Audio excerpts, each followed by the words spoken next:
Olá malta, sejam bem-vindos ao meu canal.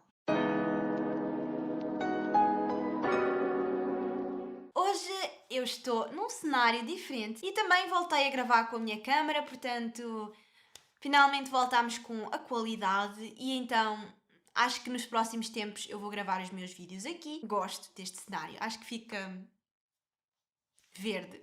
Hoje eu venho falar-vos de um serial killer chamado Caetano Santos Godinho e ele foi o primeiro serial killer da América Latina. Mas antes de irmos para o vídeo, eu quero pedir-vos para vocês deixarem já o vosso like, inscreverem-se no canal se ainda não são inscritos, para não perderem nenhum vídeo. E se vocês quiserem, seguirem-me também nas minhas redes sociais, marlene.comes no Instagram e Marleninha no TikTok. Ainda não tenho muita coisa no TikTok, mas eu prometo que vou começar a postar lá também várias coisas. Portanto, se vocês quiserem, sigam nas minhas redes sociais. E agora, sem mais demoras, vamos então para o caso de hoje do serial killer Caetano Santos Godinho.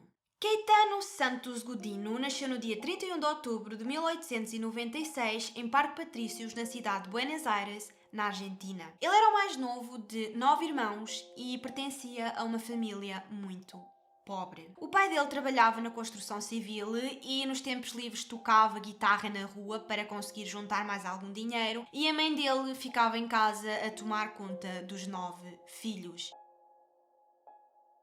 Eles eram imigrantes italianos, eles mudaram-se da Itália para a Argentina para tentarem melhorar a sua vida, terem melhores condições, mais dinheiro, mas a verdade é que as coisas não correram como planeado. Eles passavam muitas dificuldades económicas e por causa disso, para tentar esquecer as desgraças da vida, o pai do Caetano refugiava-se muitas vezes na bebida e tornava-se agressivo com os filhos e com a mulher. O Caetano era um rapaz muito tímido, ele não tinha muitos amigos e na escola ele era constantemente gozado porque ele era bastante pequeno para a sua idade e também tinha orelhas grandes, e então ele era constantemente gozado e chamado de patiço oregudo por causa das suas orelhas. Ele sofria imenso bullying e então muitas vezes, por causa de tudo isso, ele preferia faltar às aulas e passava os dias a vaguear pelas ruas sozinho.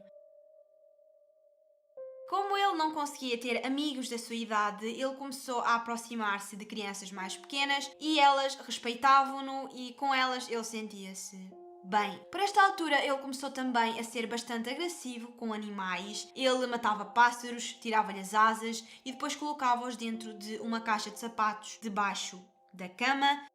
Atirava pedras às janelas dos vizinhos e muitos desses vizinhos começaram a fazer queixa aos pais do Caetano, a dizer que ele era muito agressivo, portanto era melhor procurarem ajuda, mas os pais não sabiam o que fazer. Na verdade, os pais negligenciavam-no bastante, especialmente o pai. Quando o pai bebia, era no Caetano que ele descarregava mais a sua raiva e, portanto, o Caetano não era assim muito amado pela família e com certeza que isso também provocou alguns destes comportamentos agressivos no Caetano.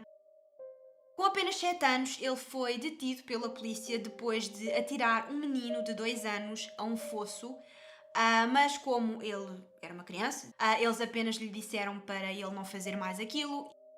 Meses mais tarde, ele foi novamente detido pela polícia por atirar pedras a uma menina de 2 anos, mas novamente, como era uma criança, foi libertado. No dia 23 de março de 1906, uma menina de 3 anos chamada Maria Rosa Fassi desapareceu sem deixar rastro. A polícia começou uma investigação, mas não conseguiam chegar a lado nenhum, não conseguiram descobrir nada e nem sequer suspeitaram que o Caetano poderia estar por detrás deste desaparecimento. Meses depois, o Caetano foi apanhado pela polícia a atear fogo a um armazém, a uma fábrica. Ele foi detido, mas novamente foi libertado. Em 1908, ele atraiu um menino de 2 anos até um estábulo de cavalos e lá ele tentou afogar esse menino no tanque de água dos cavalos, mas felizmente o dono da quinta chegou a tempo de salvar essa criança e o Caetano fugiu. Numa outra ocasião, ele queimou as pestanas de um bebê de 8 meses com cigarros e a mãe desse bebê felizmente chegou a tempo e o Caetano mais uma vez fugiu. Imaginem só o facto de ele ter pegado num cigarro e queimado as pestanas de um bebê de 8 meses. Claramente ele precisava de ajuda e os pais dele não sabiam mais o que fazer com ele. Ele estava cada vez pior, cada vez mais agressivo, e então, numa medida desesperada, o pai dele levou-o até à esquadra e pediu à polícia se podiam prendê-lo numa cela, tipo, deixá-lo lá preso. E então o Caetano foi mandado para uma casa de correção, mas em 1911, com 14 anos, ele saiu dessa casa de correção. Enquanto ele esteve lá nessa casa de correção, ele aprendeu a ler, a escrever e os pais pensaram que ele tivesse melhorado o seu comportamento e agora passasse a ser um adolescente exemplar, bem comportado, mas claramente não seria isso que iria acontecer. Com 14 anos, depois de ter saído dessa casa de correção, ele procurou trabalho numa fábrica, mas meses depois ele foi demitido, provavelmente por mau comportamento, e em 1912, depois de ter passado por várias fábricas e ter sido demitido delas todas, o Caetano estava de volta às ruas completamente desamparado. E vocês agora devem estar a pensar, ok, mas ele tinha família, porque é que a família não o acolheu em casa? Porque a família, como eu já vos disse, não queria saber dele. Vocês já devem ter percebido isso pelo facto do pai, tipo, ter ido até à esquadra e dizer à polícia para o prender numa cela, tipo. Só isto já dá para ver o quanto a família o desprezava. No dia 26 de janeiro de 1912 foi encontrado o corpo de uma criança numa casa em Cairo Pavone. O corpo dessa criança foi identificado como sendo Arturo Laura, mas a polícia não conseguiu chegar ao autor do crime, não conseguiu descobrir nada. A única coisa que eles conseguiram descobrir é que a morte dessa criança foi causada por estrangulamento com uma corda em volta do pescoço. 6 semanas depois, no dia 7 de março, uma menina de 6 anos estava com a avó nas compras e ela acabou por ficar para trás para ver as montras dos brinquedos ou da roupa, não sei bem, mas do nada ela começou a gritar e quando a avó se virou, ela viu que ela tinha o vestido completamente em chamas. Rapidamente começaram a juntar-se pessoas para ajudarem a apagar o fogo e no meio dessa multidão de pessoas estava o Caetano completamente orgulhoso daquilo que tinha feito. Essa menina foi levada para o hospital, mas infelizmente 14 dias depois ela não resistiu aos ferimentos e acabou por morrer. A partir deste acontecimento, começaram a repetir-se mais destes acontecimentos pela cidade. Várias crianças começavam a pegar fogo do nada, sem que a polícia conseguisse perceber quem é que estava a fazer isto, quem seria o monstro que estaria a atear fogo às roupas de crianças pequenas, de 3, 4, 5 anos, tipo, criancinhas pequeninas. E ninguém conseguia, tipo, entender o porquê de alguém estar a fazer esta crueldade. Algum tempo depois, o Caetano foi novamente detido pela polícia depois de ter sido apanhado com um menino de 2 anos. Esse menino tinha uma corda no pescoço e eles estavam junto a um fosso. E quando ele foi interrogado pela polícia sobre o que é que ele estava a fazer com aquela criança ali naquele sítio, com aquela corda em volta do pescoço daquela criança, o Caetano disse que estava a ajudá-lo e estava a tirá-lo do fosso. Ok, tudo bem, tu podes estar a ajudar uma criança que caiu num fosso, acredito nisso. Mas porquê é que lhe ataste a corda em volta do pescoço? Porque não em volta da cintura? Porque é à volta do pescoço. Mas de alguma forma, a polícia, mais uma vez, acreditou nesta história e o Caetano, mais uma vez, foi libertado. Mas por esta altura a polícia já estava a desconfiar que o Caetano poderia estar envolvido em todos estes acontecimentos, porque sempre que crianças ficavam em apuros, o Caetano estava por perto. No dia 3 de dezembro desse mesmo ano, um homem chamado António Gerduano deixou de ouvir o seu filho Jesualdo, que estava a brincar na rua, e então esse António foi à janela e não viu o filho. E então, como ele não encontrou o filho em lado nenhum, ele foi à polícia reportar o desaparecimento, mas a polícia desvalorizou completamente o caso. Eles disseram que era uma criança muito pequena, tinha 3 anos, portanto não poderia ter ido muito longe e iria aparecer rapidamente, tipo, iria aparecer. O António obviamente não engoliu esta história e ele estava completamente desesperado, sem saber onde estava o filho, portanto ele começou à procura do filho sozinho pela cidade e entretanto o dono de uma loja disse que tinha visto o filho dele com um adolescente com orelhas bastante grandes e eles tinham ido até à loja dele comprar doces, portanto ele tinha a certeza que os tinha visto e tinha a certeza que era o filho do António com um adolescente com orelhas grandes.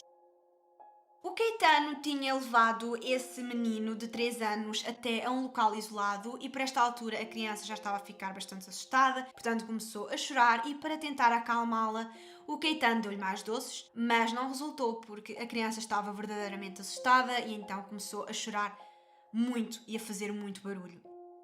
E foi nesse momento que o Caetano decidiu atar os punhos da criança e empurrou-a com toda a força contra o chão. E entretanto, uma pessoa que ia a passar ouviu os gritos, mas quando ela chegou ao local de onde vinham os gritos, já não encontrou o Caetano nem o Josualdo, já não estava ninguém naquele sítio.